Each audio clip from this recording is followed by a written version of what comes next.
La règle du non-contact. Cette règle est essentielle.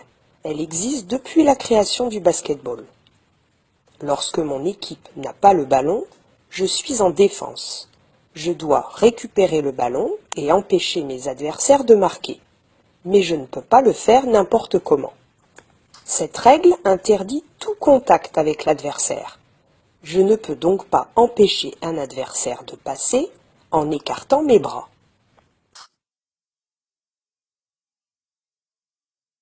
Je ne peux pas non plus taper sur les mains de mon adversaire pour lui prendre le ballon.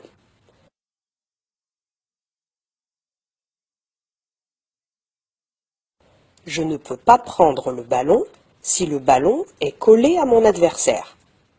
Par contre, si le ballon n'est pas collé à son corps et si je ne touche pas ses mains, je peux essayer de le prendre. Je ne peux pas non plus toucher avec mes mains un adversaire placé dans mon champ de vision.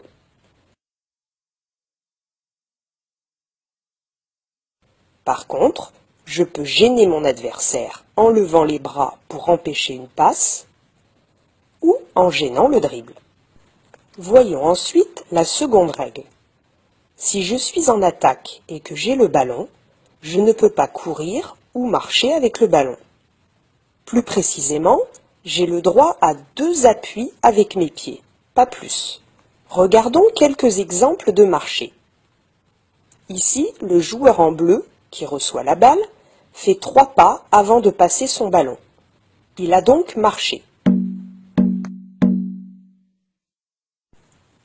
Là, le joueur fait aussi un marché, car il piétine sur place.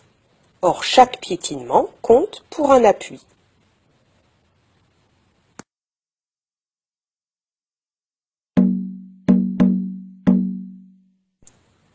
Quand je reçois le ballon, je dois donc laisser mes 2 pieds au sol. Par contre, le règlement me permet de pivoter autour du premier pied que j'ai posé. Cette technique va notamment me permettre de changer de direction. Et pour tirer en course, après avoir dribblé, je dois me rappeler que je n'ai droit qu'à 2 appuis.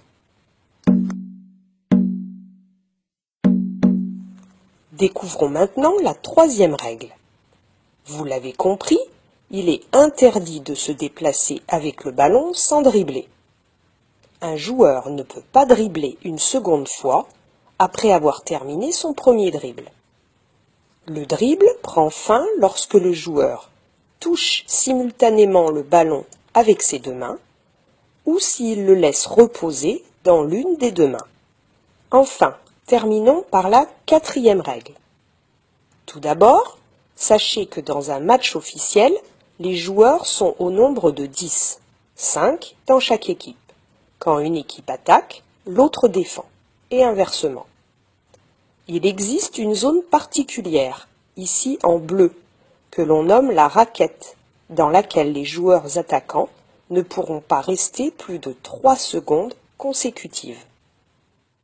Alors, voyons un exemple. L'équipe verte est en attaque. Elle cherche à marquer sur ce panier. La zone bleue représente la raquette. C'est dans cette zone que les attaquants, l'équipe verte donc, n'aura pas le droit de rester plus de 3 secondes. Regardez la joueuse verte qui demande le ballon. Elle est dans la raquette et ne pourra donc pas y rester plus de 3 secondes. Elle devra penser à ressortir de cette zone pour pouvoir y revenir pendant 3 secondes supplémentaires.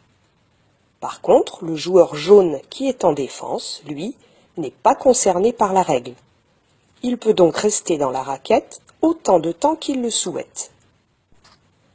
À l'inverse, quand l'équipe jaune aura récupéré le ballon, les joueurs devront penser à ne pas rester plus de 3 secondes dans l'autre raquette.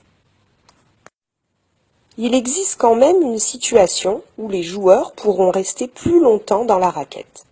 En effet, à chaque tir sur le panier, les 3 secondes s'annulent. Si je tire au panier ou si un de mes coéquipiers tire, je ne suis donc pas obligé de ressortir de la raquette, car le chronomètre est remis à 0 et j'ai encore droit à 3 secondes dans cette zone.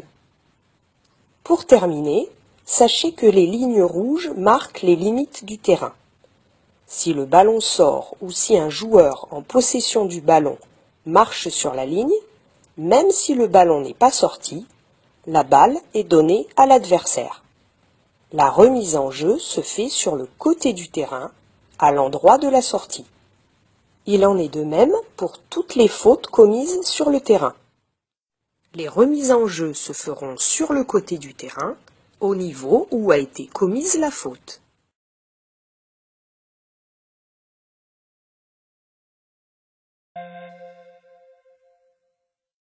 Le basketball se joue sur un terrain rectangulaire de 22 à 28 mètres de long et de 13 à 15 mètres de large.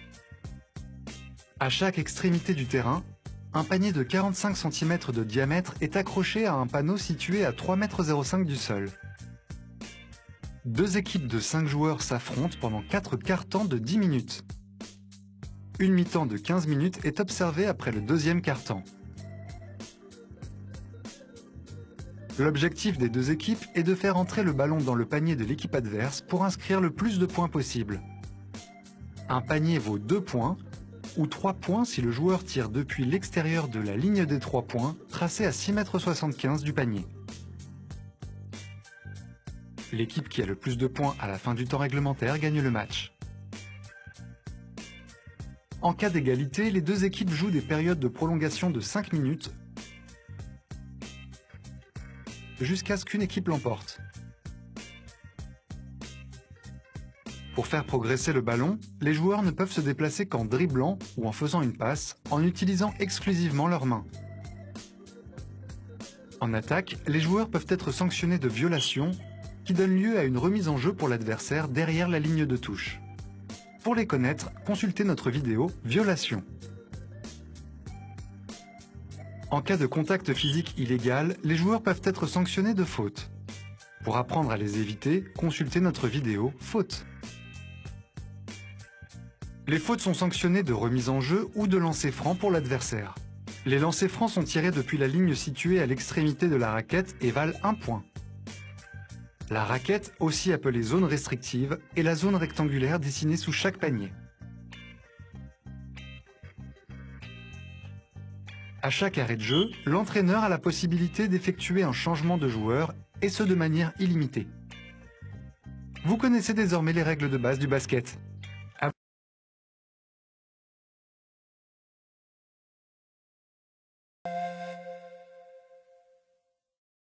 Dans cette vidéo, vous allez apprendre à ne pas commettre de fautes au basketball. Les fautes peuvent être sanctionnées d'une remise en jeu pour l'adversaire ou d'un ou plusieurs lancers francs. Au basket, il existe deux types de fautes. Les fautes personnelles et les fautes liées au comportement antisportif. Premièrement, les fautes personnelles. Une faute personnelle est une infraction qu'un joueur commet quand il bloque, tient, pousse, charge ou accroche un adversaire.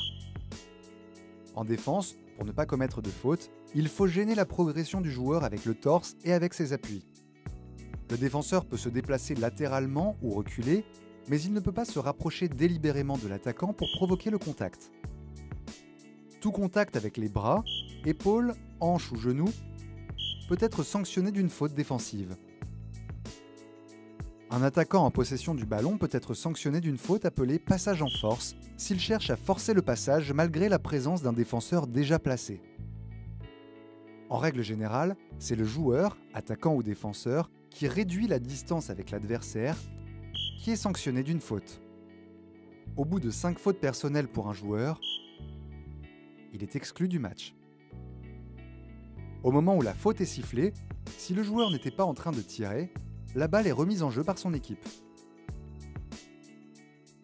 Par contre, s'il était en train de tirer au panier au moment de la faute, il bénéficie de lancers francs. Il y a deux cas possibles. Si le tir est manqué, le joueur dispose de 2 ou 3 lancers francs en fonction de la valeur du tir tenté. Si le tir est marqué, les points sont accordés et le joueur dispose d'un seul lancer franc. Au bout de 4 fautes d'équipe dans le même quart-temps, toute nouvelle faute est automatiquement sanctionnée de 2 lancers francs. Deuxièmement, les fautes liées au comportement antisportif. Si le contact est dur ou excessif, l'arbitre peut siffler une faute antisportive. Si un joueur est sanctionné de 2 fautes antisportives pendant un match, il est exclu définitivement.